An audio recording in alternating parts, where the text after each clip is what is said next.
It's one thing to work on your own as an engineer. Leading a team of engineers, that's something else again. But what about running a consortium of executives from dozens of agencies, all with ideas about how to do a single function? That's what my next guest has done for about a year and a half now. For the third installment in our Tech Transfer series, Federal Labs Consortium Executive Director Paul Zielinski joins me now. Paul, good to have you on. Hi, good morning. Thank you very much for having me. And do you sometimes feel like you are herding cats in running this consortium of executives involved with tech transfer from dozens of agencies, right? Oh, absolutely, yeah. And that's really an interesting challenge within the U.S. government. As I like to describe it, if you think about a wall and you think of each agency with their independent abilities, knowledge, mission, and all those other things, if you think of those as the bricks, they're actually the mass of this, but we kind of are the mortar that holds all this together and makes it really a functional unit as a whole. Because if you're from the outside looking in at the government, you don't really care which agency is which, and you may not understand that whole thing. But, coming into one place and being able to tap into the network is what it's really all about. Sure. And you were an engineer for quite a while, I guess, at the EPA and so on. So tell us a little bit about your own career and how you ended up as the executive director of this consortium.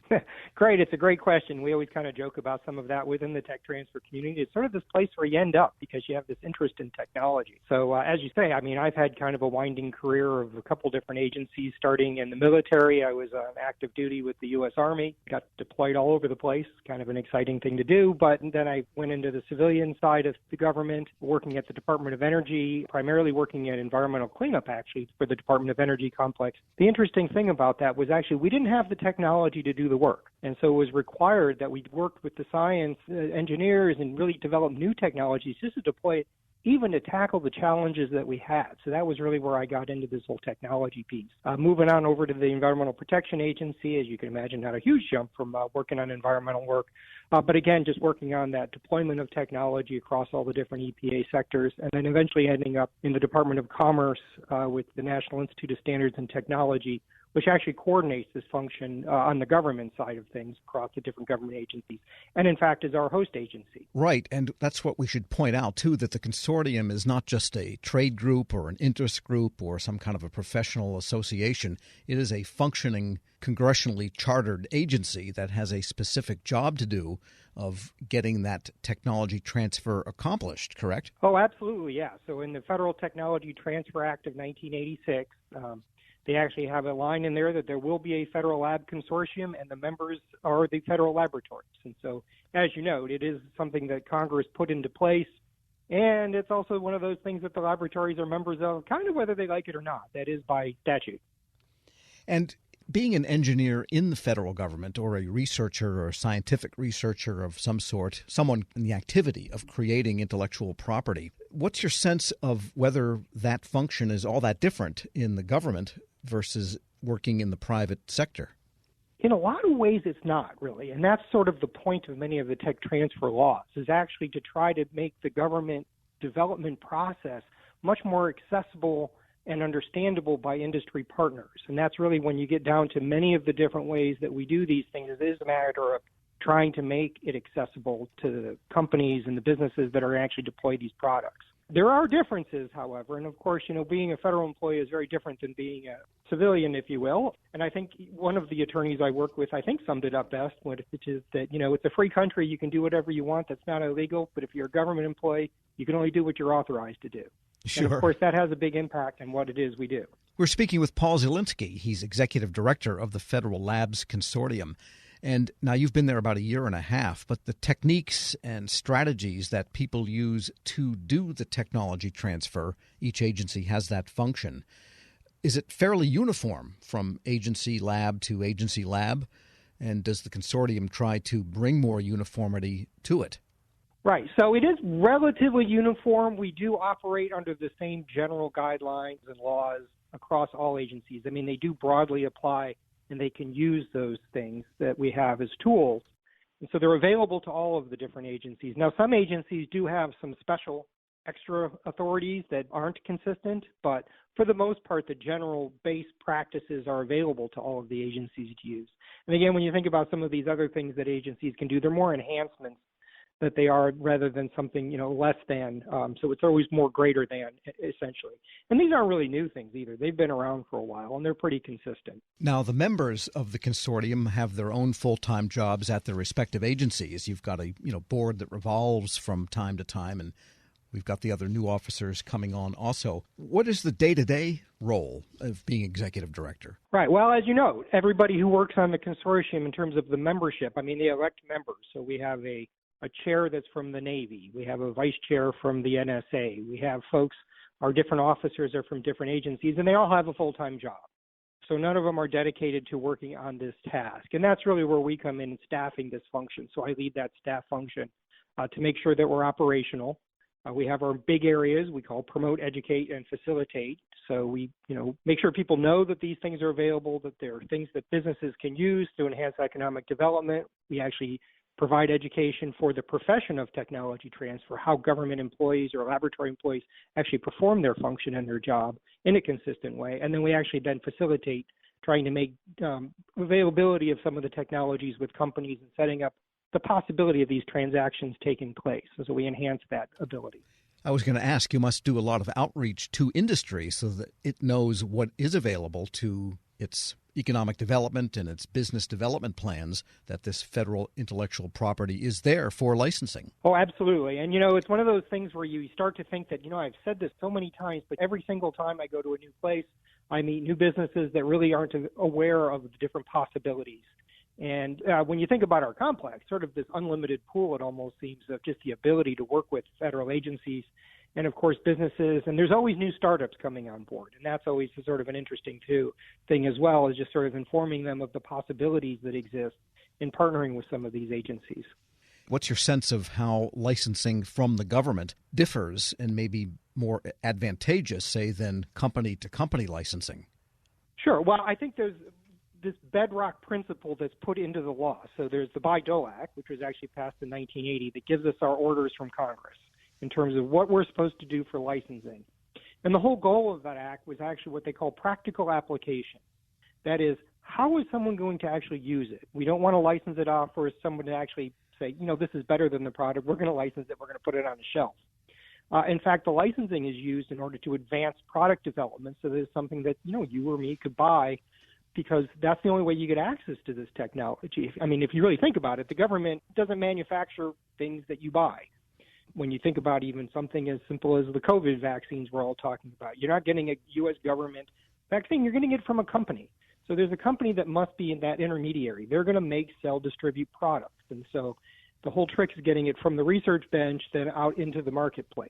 And that's where we focus. And is it enjoyable work that you do? Oh, it's fascinating work because it's always something different. As I said, we work with every agency. And so if you think of the full breadth of research and development in the United States government, you really kind of get into everything and anything. And so there's always some sort of a new twist, something new, exciting that's coming up, some new technology. You think about the fascinating technologies that come out of all these research projects. There's always something new going on, and I think that's actually what makes it interesting. And then, of course, there's always the new businesses that are coming up, and they're trying different new business practices and trying to launch new exciting things and products. And so that actually makes the work really kind of interesting and always sort of on the cutting edge as well. Paul Zielinski is Executive Director of the Federal Labs Consortium. Thanks so much for joining me. Oh, my pleasure. Tomorrow we wind up with another Executive Director of the University of Montana's Tech Link Center that gives operational support to many agencies' transfer activities. We'll post this interview at federalnewsnetwork.com/Federal Drive. Hear the Federal Drive on your schedule. Subscribe at Podcast One or wherever you get your shows. Hello, and welcome to the Lessons in Leadership podcast. I am your host, Shane Canfield, CEO of WEPA. Today, I'm thrilled to be joined by Vice Admiral Cutler Dawson. Cutler has had an incredible career serving our country for 35 years in the Navy, where he attained the rank of Vice Admiral. And during his service, he had numerous assignments afloat and ashore, including Commander, 2nd Fleet, Striking Fleet Atlantic, and in Washington at the Pentagon and on Capitol Hill, where he was the Navy's Chief of Legislative Affairs. Immediately following his retirement from active duty in 2004, he became the president and CEO of Navy Federal Credit Union, the world's largest credit union, where he served for 14 years. Under his leadership, Navy Federal grew from 2 million to 8 million members. Phenomenal. Cutler, welcome and thanks for joining me. Thank you, Shane. You've had a fascinating career across both military and the private sector. Can you tell us a little bit more about your background and your professional journey? Well, I started out at the Naval Academy where I graduated in 1970, and then, as you mentioned, spent 35 years in the Navy with 6 actual afloat commands. The first one was when I was 27 years old. I didn't know enough to be scared of anything, and it was probably one of the highlights of my career. And then after I retired after 35 years, I went to work at Navy Federal Credit Union as the CEO, where I spent my next 14 years. I'm currently retired and enjoying life, and it's been a great run for me. How would you describe your leadership style, and how's that developed over the years? My style has been quite consistent. I believe, and I learned this in the Navy, that you have to go to the deck plates to see what is going on. And you have to learn what your people do and how they do it so you can help them to be better at it and more efficient and more productive. It's something that you need to do all the time. I remember I used to tell folks that you don't want to retreat to your cabin. And what I mean by that is the longer you're in a position, the less you think you have to get out and about.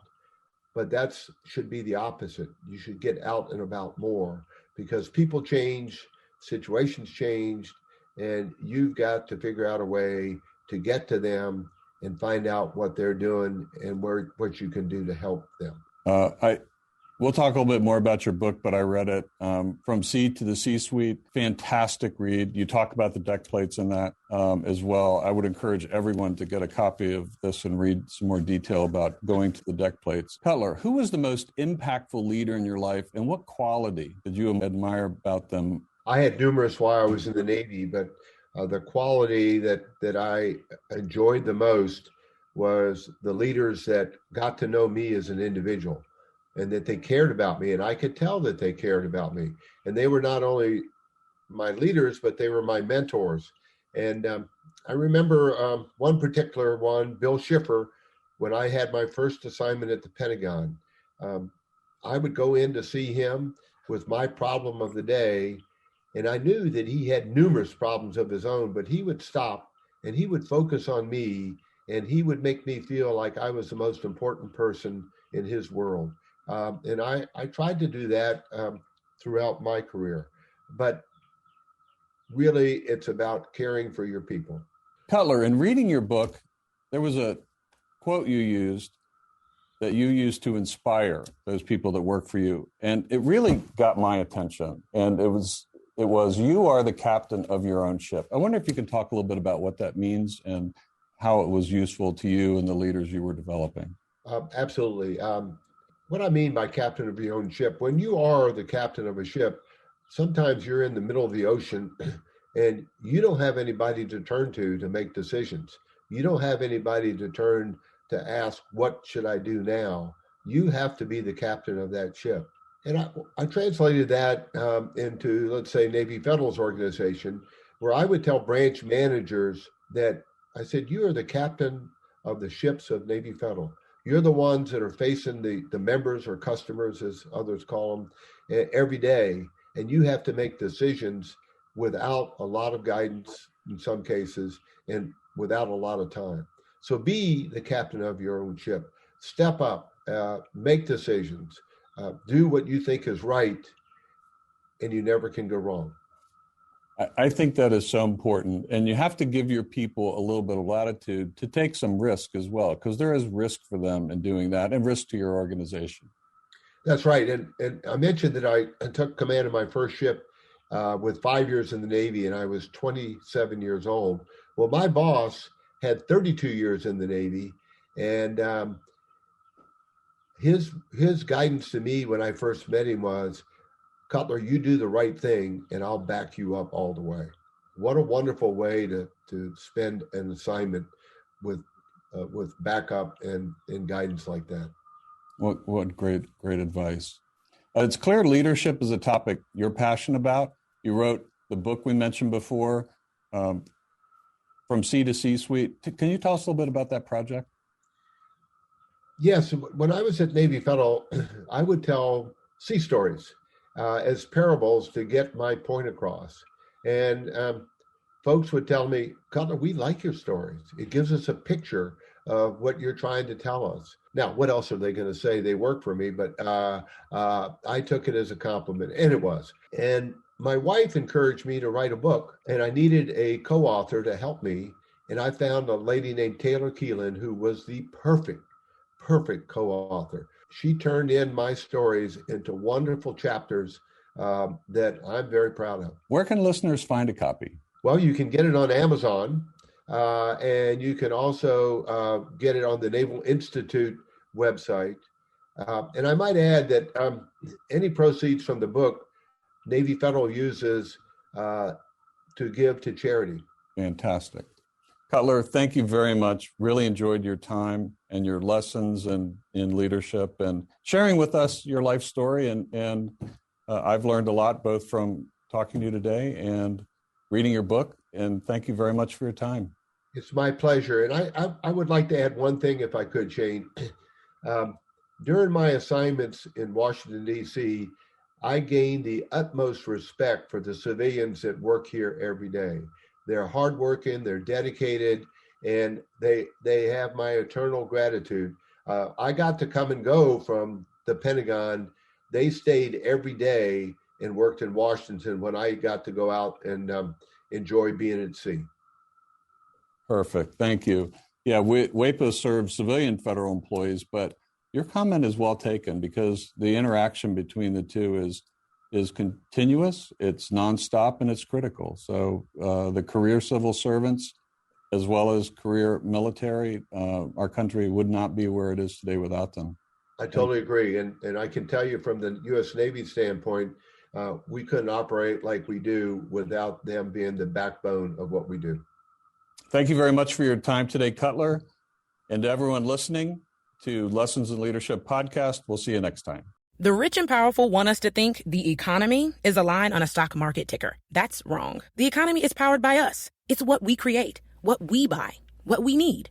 President Biden has proposed bold public investments in jobs and families, but more is needed. We need housing, healthcare, caregiving, action on the climate crisis, and millions of good-paying jobs. This is our moment to finally unlock prosperity for all of us. For more information, go to prosperus.org. That's prosperus.org.